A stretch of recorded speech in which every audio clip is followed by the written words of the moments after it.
지금부터 광주교육대학교 학생부 종합전형 기초 차상위 한국어 전형 수업을 시작하겠습니다. 모두 선생님이 나눠준 수시 모집 요강 18페이지를 펼쳐주세요. 네, 선생님이 확인해보니까 모두 준비를 잘 해주었네요. 오늘 제가 여러분께 기초 차상위 한국어 전형 지원 자격부터 세부적인 선발 방법까지 완벽하게 비교해서 정리해 드릴 테니 주목해서 봐주세요. 그럼 본격적인 수업에 앞서 오늘 우리가 달성해야 할 학습 목표부터 확인해 볼까요? 화면을 보고 다 함께 읽어보겠습니다. 하나, 둘, 셋!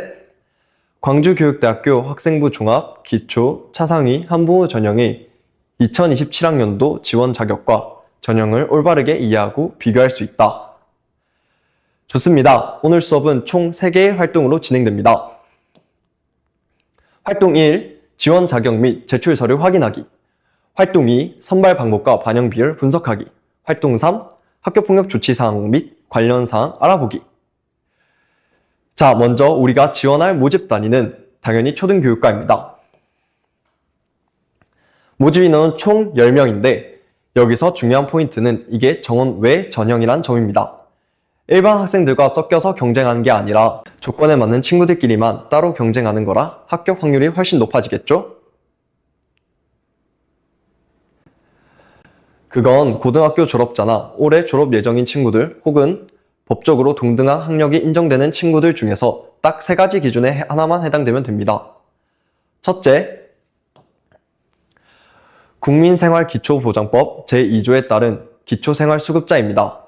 여기서 제1호 수급권자, 제2호 수급자에 해당되면 됩니다. 둘째, 차상위 계층으로 국민기초생활보장법 제2호, 제10호에 해당됩니다. 마지막으로 세 번째는 한부모 전형으로 한부모가족지원법 제5조 또는 제5조의 제2에 따른 지원 대상자입니다. 본인이 여기에 해당한다면 이 전형은 무조건 기회라고 생각하시면 됩니다. 지원이 가능하다면 이제 증빙 서류를 준비해야겠죠. 첫 번째, 공통 제출 서류뿐만 아니라 자격별로 내야 하는 서류가 조금씩 다릅니다. 추가 제출 서류에는 기초생활수급자, 차상위 계층, 한부모 전형이 다 다릅니다. 기초생활수급자는 기초생활수급자 증명서와 가족관계 증명서 일부를, 차상위 계층은 장애아동수당 대상자, 장애인 연금 대상자 확인서, 자활근로 확인서, 차상위 계층 확인서, 차상위 본인 부당 경감 대상자 중에서 한 가지 선택하고 가족관계 증명서, 주민등록 등본이 필요합니다. 한부모 가족 역시 한부모 가족 증명서와 가족관계 증명서, 주민등록 등본을 준비해야 합니다. 근데 여러분, 여기서 진짜 중요한 주의사항이 있습니다. 이 서류들은 2026년 9월 1일 화요일 이후 발급받은 서류만 인정됩니다. 예전에 미리 떼어둔 서류는 절대 안 됩니다. 자, 마감일은 달력에 크게 적어둡시다. 2026년 9월 18일 금요일 저녁 6시까지입니다. 대학에 직접 방문해서 내거나 우편으로 보낼 수 있고 반드시 저녁 6시까지 제출해야 합니다. 마감 시간 지나서 부적격 처리되지 않도록 무조건 여유 있게 일주일 전에 보내버립시다. 알겠죠? 다음으로 이제 서류를 잘 냈으면 평가를 어떻게 진행되는지 전형 방법을 알아봐야겠죠? 이번 전형은 단계별 전형이 아니라 한 번에 점수를 합산하는 일괄 합산 방식입니다.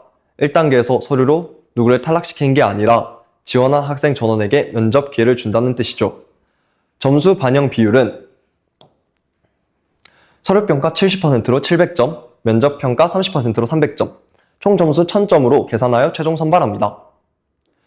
참고로 이번 면접은 비대면 면접으로 진행된다는 점도 기억해 둡시다. 그리고 수능 최저 학력 기준은 미적용됩니다. 오직 고등학교 생활 동안 쌓아온 서류 점수와 비대면 면접 실력만으로 입학할 수 있는 좋은 기회인 거죠.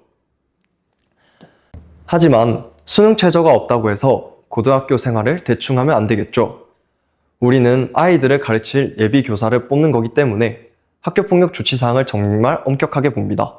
생기부에 학교폭력 기록 1호에서 3호 처분이 있다면 서류평가의 정성평가로 받게 됩니다. 그리고 만약 4호에서 9호 처분 기록이 있다면 변명의 여지 없이 바로 부적격 처리됩니다. 이건 검정고시 출신자도 똑같이 적용되니 평소에 바른 인성을 지키는 건 기본이겠죠. 자, 만약 최종 동점자 발생 시 선발 기준은 어떻게 될까요? 이럴 때는 대학에서 명확한 우선순위를 두고 있습니다. 1순위는 서류평가 점수, 2순위는 면접평가 점수, 3순위는 서류평가 항목 중 학업 역량, 교직 역량, 공동체 역량 순으로 점수를 비교해서 합산합니다. 그리고 정원 외 전형이라 동점자가 많다고 해서 모집 인원 10명을 초과해 다 같이 합격시켜주지 않으니까 마지막 순간까지 서류 관리를 꼼꼼히 해야 합니다. 자, 오늘 함께 공부한 광주교육대학교 기초 차상위 한부모 전형 핵심 3가지 요약해서 볼까요? 첫째, 1단계는 일괄 합산 방식으로 1단계 탈락이 없습니다. 지원한 학생 전원에게 모두 면접 기회를 제공합니다. 둘째, 합격자는 서류평가 70%, 면접평가 30%를 합산하여 최종 선발됩니다. 여기서 면접은 비대면 면접입니다. 마지막으로 유의사항으로는 수능 최저 학력 기준이 없습니다. 다만 학교폭력 조치 사항은 부적격 처리가 될 수 있고 서류는 반드시 기한 내에 제출해야 인정됩니다.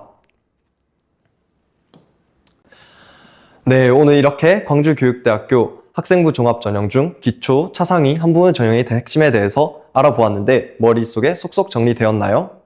그럼 오늘 수업은 여기서 마칠게요. 여러분이 광주교육대학교에 합격해서 멋진 예비 초등교사가 되는 그날까지 선생님이 온 마음을 다해 응원하겠습니다. 안녕!